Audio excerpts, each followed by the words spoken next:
everyone, my name is Madeline. Welcome back to my channel. Long time no see, which I will be explaining in just a moment, but today I am here to bring you a slightly belated June wrap-up. Despite my almost month-long absence from YouTube, June was actually an excellent reading month for me. Not only did I read a high quantity of books, for me at least, but I read a lot of books that I really enjoyed and I'm excited to talk about them with you guys. Before I get into the wrap-up itself, I just wanted to give you guys a quick overview of where I have been and why I have not been present and uploading on this channel for the past couple weeks. If you don't care about any of that, I will leave an annotation on this video for the timestamp for you to skip to if you just want to see the wrap-up and the books that I read in June. The end of June just ended up being super busy for me. This summer has been an interesting time period because it's been the first time since I've been in college that my schedule hasn't been very regimented.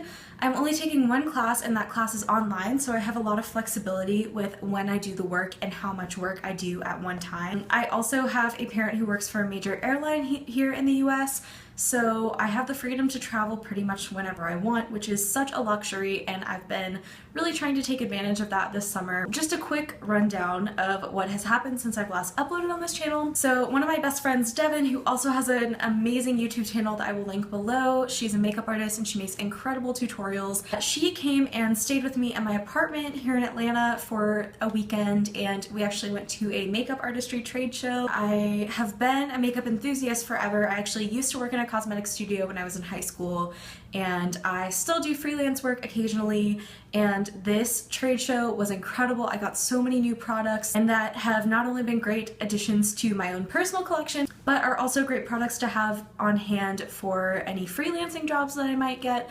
So that was super fun. That was just 2 full packed days. The week after that, I actually flew up to New Jersey.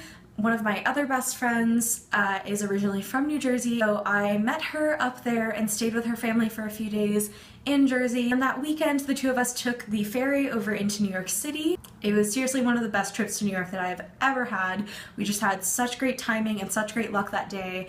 We visited Trinity Church where Alexander Hamilton and company are buried. We went to the public library and we got to see the new Hamilton exhibit that had just opened that very weekend. We saw a matinee of the incredible Broadway show Waitress, which I've been wanting to see forever and ever. Highly recommend you go listen to the cast recording if you haven't heard it. It's amazing. But did that, got to see one of my favorite Broadway actresses, happened to just catch a glimpse of Lin-Manuel Miranda in the flesh, in person, still not over it, and went to some bookstores and stuff. And then the next day was New York Pride and we marched in the parade, and it was so much fun. The energy was just so great, especially in light of the tragedies that have stricken the LGBTQ+ community recently. Then I came home and promptly unpacked and packed my bags right back up and went to go stay with my parents at their new house.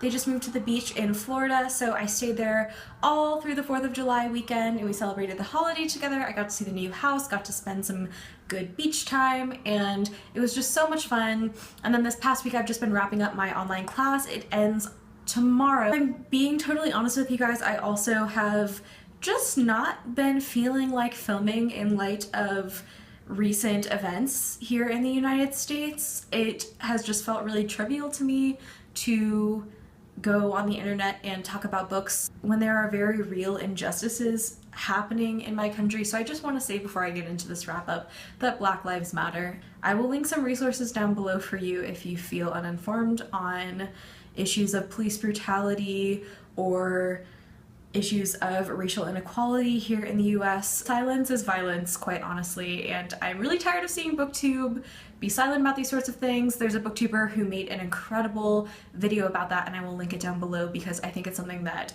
a lot of people would benefit from watching. With all that being said, I am really excited to be back filming for you guys now, and I will be participating in Booktubeathon next week, so look forward to videos for that. And without further ado, let me tell you guys about all the books I read during the month of June. So I managed to complete 10 books during the month of June, which is a really great number for me. The first book I read during June was The Sweet Far Thing by Libba Bray. This was book 3 of the Gemma Doyle trilogy, and this was a reread for me. The Gemma Doyle trilogy is one of my absolute all-time favorite series, probably second only to Harry Potter.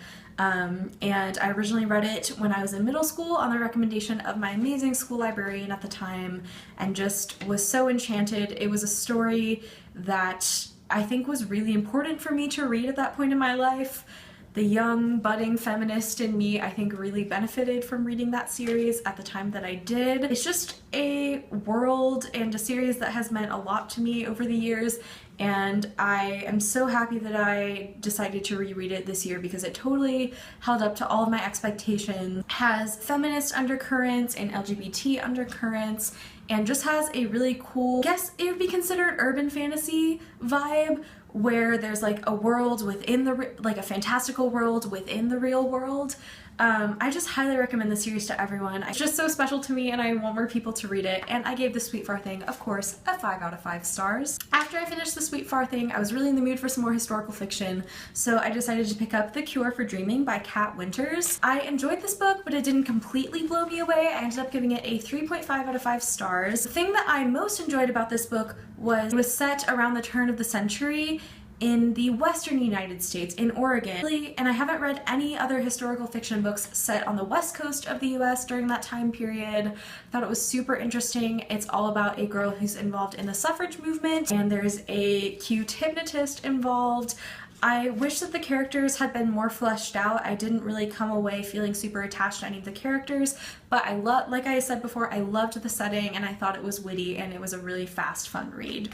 The next book I picked up was Wanderlost by Jen Malone. This was a new release. It is a YA contemporary, and it follows our main character who is forced by circumstances that are explained at the very beginning of the book to take her older sister's job leading a tour for seniors across Europe. So she is basically masquerading as her sister, and she has really no interest in going on this tour. She's terrified. She knows really nothing about what she's supposed to be doing. I thought this was a fun, you know, summery contemporary, but again, I didn't feel super attached to any of the characters, and I thought the plot could have been more exciting.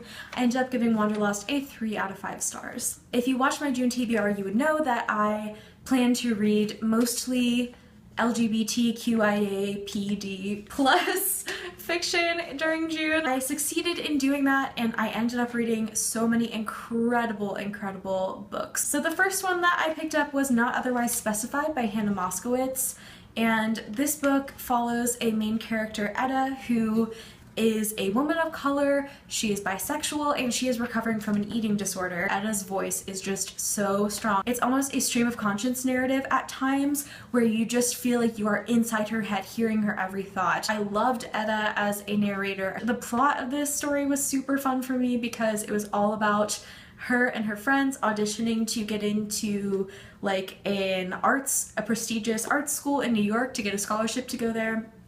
So there were a lot of like choir references and musical theater references, and I really enjoyed that aspect of it. And like I said, I was just so obsessed with Etta as a character and as a narrator, and I loved all the characters in this book. I ended up giving Not Otherwise Specified a 4 out of 5 stars.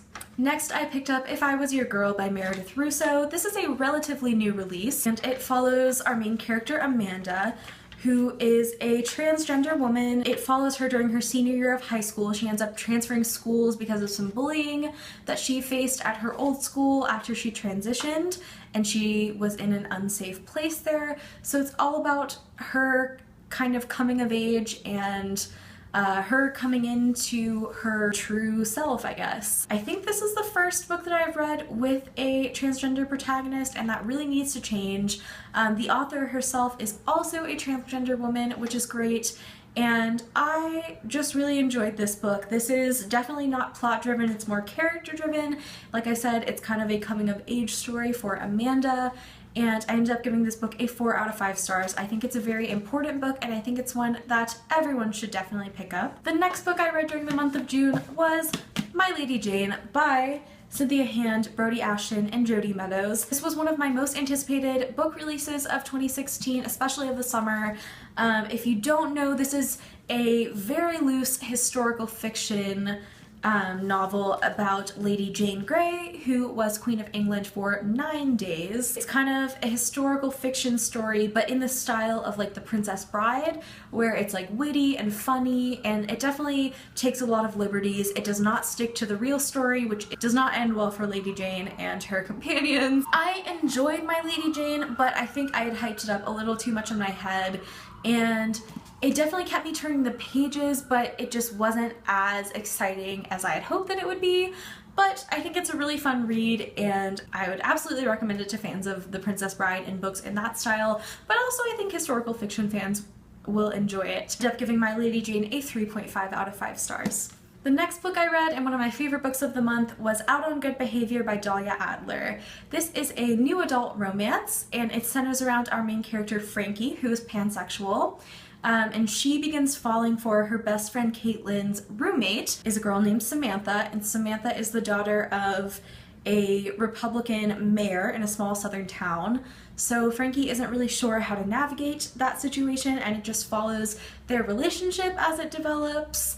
I tend to shy away from new adult romance, especially in recent months and years, just because I feel like a lot of the genre tends to be really misogynistic, quite problematic in terms of like abusive relationships, and that's just not my thing. So, of course, reading an FF romance was the perfect way to remedy that, and Dahlia Adler in general, I trust her not to write misogynistic stories. This is actually the first book that I've read with a pansexual narrator, which was super cool. I thought the romance was so cute, and the setting was great because college life itself actually played a role in the story. It wasn't just the background for the story to develop on, and I really appreciated that being in college myself. I know what a huge influence my, surroundings and my setting have on my life, so I really appreciate when that is done well in books. I ended up giving Out on Good Behavior a 4.5 out of 5 stars. The next book I read is a book that I'm really conflicted on, is Look Both Ways by Allison Cherry. It follows a main character who is going to a prestigious theater camp for the summer.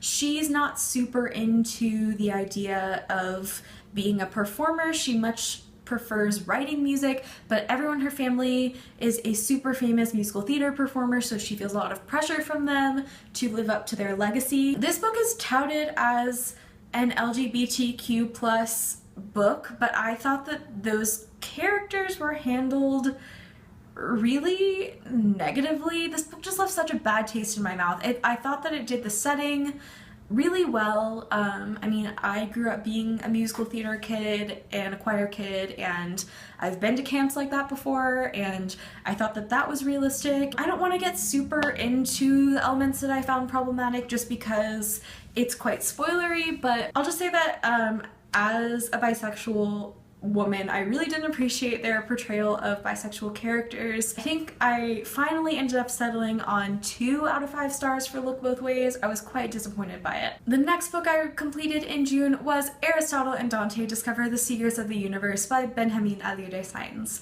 I ended up listening to this one on audiobook, and Lin-Manuel Miranda narrated the audiobook, which I loved. He was the perfect narrator for this story. I can't believe I haven't picked up this book yet. I've heard nothing but amazing things about it for all the years I've been watching BookTube, and it lived up to every single positive thing I've heard about it. This story was so beautiful.